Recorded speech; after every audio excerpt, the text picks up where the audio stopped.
Hi again, everybody. This is Joseph. Continuing about the discussion about parasitic draws. If you leave your lights on, or if you have a problem with your radio and it discharges your battery, I made a video and I recommended one thing, and I said that the capacity of the rating of the current of the cranking amps right here, as you see it. Usually I had like 500 amps. I increased it to 875 cranking amps, as you can see. Now, what's the purpose of that? The purpose of that is, even if you have a draw, let's say my trunk light was on, I still was able to manage to have a reliable voltage left on the battery to crank. I never had a problem. Also in the winter, when it's 10 degrees, the higher the cranking amps, the better chance I had of cranking, and I never had a problem in 2 years. So therefore, that's why I recommended, if you have a draw, you'll still be able to get away with it.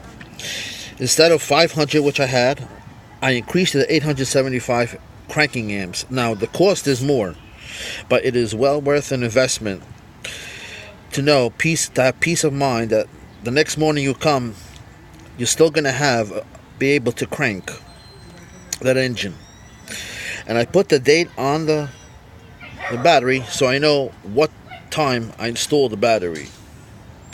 Now, the cold cranking amps is at 0 degrees. This is at 32 degrees. Now, there's another thing called reserve capacity. Reserve capacity is when you lose the charging system. For example, let's say